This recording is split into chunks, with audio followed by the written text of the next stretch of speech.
Hola mis queridos amigos, bienvenidos a nuestro canal nuevamente. Los saluda María Laura Bertero, soy consultora certificada de inmigración y también presidente de Plan B Immigration o presidenta de Plan B Immigration Services. Hoy quiero conversar con ustedes o contarles, sobre todo contarles algo súper importante. El éxito de un proceso de inmigración para ser residente permanente de Canadá está completamente en función y relacionado a la provincia que ustedes elijan para vivir en Canadá. De eso va a depender el tiempo de proceso y el éxito de un trámite de residencia permanente. Quiero contarles un caso, ¿ya? Les voy a contar una historia para que puedan entenderla. Lo voy a graficar lo que más pueda, ¿de acuerdo? Y aquellas personas interesadas en tener una cita con nosotros y hacer el análisis del perfil, pueden hacerlo aquí abajo en la descripción del video. Hay unas instrucciones pequeñitas. Sigan esas instrucciones, dennos información, hagan una cita con nosotros y permítanos explicarles cómo funciona un proceso de migración a Canadá y qué conviene en base a su perfil. Bueno, verán, tengo el caso de unos clientes, amigos muy queridos y muy cercanos, ¿ok? Son una pareja que migraron a Canadá hace 3 años. Ella cuando tenía 30 años, él probablemente con unos 4 años más, 34 años, decidieron que querían Ontario, porque tenían familia ahí y había también la posibilidad de que apliquen a través de una oferta de empleo para ella, ¿no es cierto? En principio decidieron que sea él el que estudie. ¿Cuál es el perfil de este chico? Este muchacho no tiene educación postsecundaria, se graduó del colegio y no hablaba inglés. Entonces la esposa es lo opuesto, se graduó en una universidad en Ecuador, hablaba inglés y tenía ya una carrera profesional bastante interesante. Él de perfil más empresarial, ¿ok? Cocinero, cocina delicioso, súper hábil para los negocios, pero sin título y sin inglés y factor edad, como les comento. Deciden venir a Ontario por los motivos que también estoy contando. Más oportunidades laborales según ellos, el hecho de tener familia y la posibilidad de que los familiares les ayuden con una oferta de empleo apenas lleguen, ¿verdad? Y esto es bastante común. Mucha gente llega y dice, es que yo tengo mi familia en Canadá, entonces me van a ayudar con una oferta de empleo, el LMIA y todo lo necesario. Bueno, él empezó a estudiar, no tenía hábitos de estudios, ¿ok? No, más bien dicho, ella vino a estudiar. Ese fue el primer gran error, pero esta es una decisión de familia y de pareja. No importa que nosotros les asesoremos, ustedes son quienes van a decidir qué quieren hacer. Decidieron que ella venía a estudiar y él iba a trabajar. Pero ¿qué pasa con la provincia de Ontario? ¿Qué programa podemos elegir para optar por la residencia permanente? Y el objetivo es que lleguen y podamos aplicar a la residencia permanente lo antes posible. ¿Por qué? Porque solo un estatus de legalidad, solo un estatus de residencia es lo que te da estabilidad en Canadá, en la China, en Estados Unidos, en donde sea. Ni siquiera un trabajazo, porque ella tiene un muy buen trabajo en Canadá. ¿Ok? Ni siquiera un trabajazo te enfoca a la estabilidad que te da el tener papeles, el tener la residencia permanente. Bueno, ella era la que estudiaba y él tenía que trabajar. Pero ¿qué pasaba con su perfil? Él no podía conseguir un mejor trabajo. ¿Por qué? Porque no hablaba inglés, no tenía título profesional y su perfil es más de empresario, como les contaba hace un momento. Entonces, después de casi 6, 8 meses, dicen, no, cambiemos de rol. Tú empieza a estudiar. Yo, como tengo inglés, como tengo título, como tengo buena experiencia en temas administrativos y gerenciales, yo voy a ser la que trabaja. Perfecto. Cambia de estatus, cambia de roles, un proceso que tomó como 4 o 6 meses. Ya estamos hablando de casi 1 año y medio perdido sin poder empezar el proceso de residencia permanente. Muy bien, él empieza a estudiar inglés, porque no habla inglés, entonces para entrar a la carrera empieza a estudiar inglés.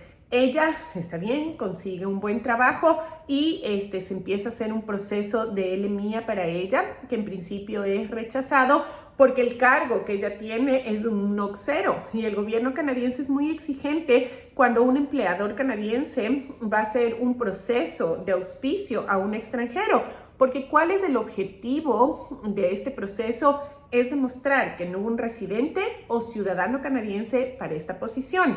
Por el otro lado, el chico sigue estudiando inglés y le lucha y le lucha y le lucha porque no es mucho para los estudios y no alcanza a pasar todavía y sigue estudiando inglés. El LMIA de la esposa, negado, porque el oficial de inmigración dice, mira, hay muchos canadienses que pueden ocupar ese cargo, así que no veo que justifique que un empleador en Canadá te auspicie este proceso, y más en Ontario, que la mayoría de asentamiento migratorio se encuentra en esta provincia, ¿no es cierto? Ella también rinde un examen IELTS, un CELPIP, y lo pasa moderadamente, como la mayoría de latinos que hacen estos procesos.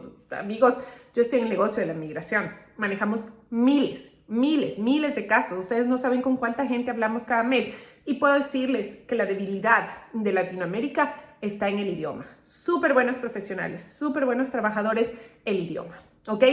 Ella da un IELTS, lo pasa, pero no suficiente como para competir dentro de Canadian Experience Class o Express Entry dentro de Canadá. Está metido el perfil, pero no le terminan de invitar, porque el perfil promedio de un latinoamericano con un título, puede ser hasta una maestría, con un inglés medio avanzado, con 4 años de experiencia y hasta 34 años, es un perfil promedio.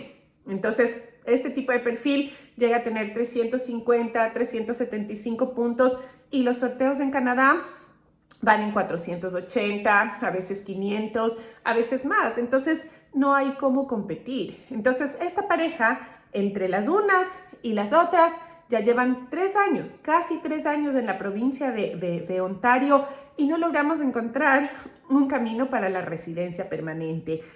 ¿Qué pasa en otras provincias? La mayoría de nuestros clientes, los que nos escuchan, van a Manitoba, por ejemplo, o van a Yukon. ¿Qué pasa con Manitoba? ¿Qué hubiera pasado con esta pareja en Manitoba? Muy bien, hubieran llegado y ella hubiera podido estudiar como lo planificaron. Él, que es muy hábil, podía haber conseguido trabajo en cualquier cosa, porque en Manitoba el requerimiento es trabajar en cualquier cosa. En Ontario no. En Ontario, para que él pueda ser el aplicante principal, necesitaba un trabajo en un NOC 0 A o B. Pero sin inglés, sin título, ¿cómo va a conseguir un trabajo en un NOC 0 A o B, que es para gente calificada? Manitoba te dice, acá no te preocupes. Aquí en Manitoba tú estudia y tú consigue trabajo en lo que sea. Él es un cocinero, como les digo, maravilloso. Hubiera podido conseguir trabajo en un restaurante empezando, lavando platos, por poner un ejemplo. Que en este punto tal vez ustedes me escuchan y dicen, no, ¿cómo vamos a ir a lavar platos? Cuando tú migras, tienes otra mentalidad. Tú dices, mira, yo voy a hacer lo que sea, pero esto me va a servir para la residencia. Esas son las preguntas que uno tiene que hacerse. Y te dicen sí. Entonces, perfecto. Empiezas a lavar platos, no hay tanta presión porque no tienes que hablar un inglés perfecto, pero te está sirviendo para lavarte un proceso de residencia, para labrar un proceso de residencia. Esta familia, a los 6 meses, porque él sí consiguió trabajo acá en una fábrica, ¿ya? Con ese trabajo, en Manitoba ya hubieran empezado el proceso de residencia. No solo hubieran empezado, ya lo hubieran terminado. Entonces, ¿a dónde quiero ir con esta historia? Espero no haberles aburrido. A la estrategia que debe haber tras un proceso de migración, al conocimiento, al entendimiento de las leyes de cada una de las provincias.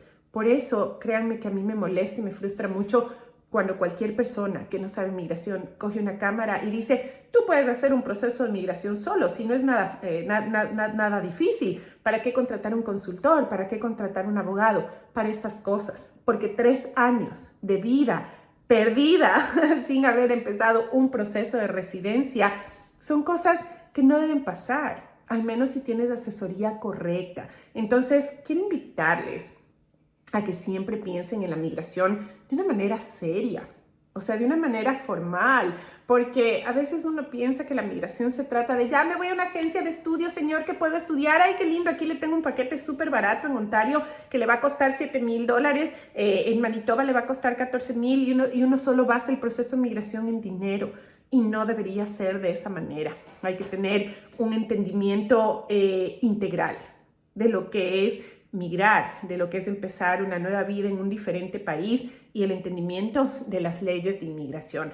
Así que bueno, quería contarles esta historia porque ayer estábamos conversando y veíamos los diferentes caminos, los diferentes procesos y lamentablemente saben qué va a tener que pasar, que después de 3 años de estar aquí en Ontario tienen que replantearse la estrategia y decir, bueno, ahora me voy a Manitoba, o me voy a Yukon, o me voy a New Brunswick, o me voy a cualquier otra provincia en donde el proceso de migración sea más fácil y sea más rápido. Y con eso es que hay que empezar un proceso. Señorita María Laura, señora María Laura, o cualquier consultor de inmigración, ¿cuál es la provincia con más facilidad para un proceso migratorio de residencia en base a mi perfil? Esa es la pregunta que ustedes tienen que hacerse y hacerle a un consultor o a un abogado de inmigración. No les digo a alguien que no tiene licencia, a los youtubers, tiktokers que están hablando de inmigración sin licencia, porque no deberían hacerlo, ¿ok? Porque luego la factura es muy cara para el candidato que estuvo escuchando a estas personas, ¿ok? Así que esa es la pregunta que ustedes, queridos amigos, tienen que hacerse y hacerle a su consultor, ¿ok? Les dejo con esto. No olviden hacer una cita con nosotros y nos vemos el próximo jueves, ¿ok? Chau, chau.